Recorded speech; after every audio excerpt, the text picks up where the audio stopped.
नाशिकच्या हुतात्मा अनंत काणेरे मैदानावर ठाकरे बंधूंची आज थोप धडाडणार आहे। महापालिका निवडणुकीच्या पार्श्वभूमीवर उद्धव ठाकरे आणि राज ठाकरे एकत्र व्यासपीठावर येऊन नाशिकच्या मतदारांना संबोधित करणार आहेत। सायंकाळी 7 वाजता होणाऱ्या या सभेकडे संपूर्ण महाराष्ट्राचं लक्ष लागलंय।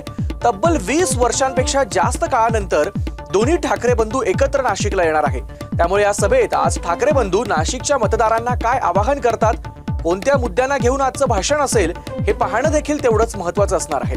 याचाच आढावा घेतलाय आमचे नाशिकचे प्रतिनिधी वैभव घुगे यांनी। नाशिक महानगरपालिका निवडणुकीच्या पार्श्वभूमीवर आज ठाकरे बंधूंची तोफ जी आहे ती नाशिकात धडाडणार आहे। आज संध्याकाळी 7 वाजता जी आहे या अनंत कान्हेरे मैदानावर जी आहे ठाकरे बंधूची संयुक्त जी आहे सभा होणार आहे।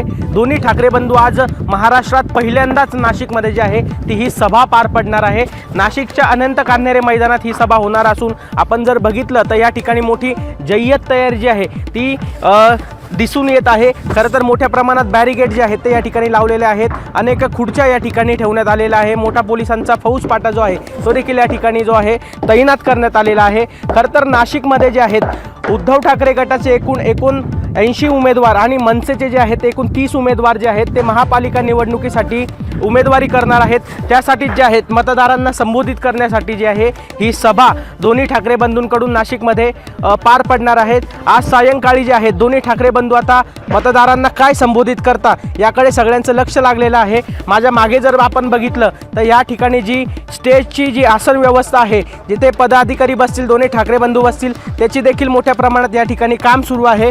नाशिकमध्ये जे आहेत एकेकाळी खरं तर मनसेचा बालेकिल्ला म्हणून ही नाशिकची ओळख होती। मात्र त्यानंतर जे आहेत मनसेला मोठ्या प्रमाणात डाऊनफॉल जो आहे तो नाशिकमध्ये सहन करावा लागला होता। मात्र आता पुन्हा एकदा दोन्ही ठाकरे बंधू एकत्र आल्यानंतर नाशिकमध्ये पुन्हा एकदा मनसे आणि उद्धव ठाकरे गटाची सत्ता येते का याकडे देखील सगळ्यांचं लक्ष जे आहे ते लागून राहिलेलं आहे। आणि आता दोन्ही ठाकरे बंधू जे आहेत ते मतदारांना काय संबोधित करतात याकडे देखील नाशिककरांचं मोठ्या प्रमाणात लक्ष लागलेलं आहे।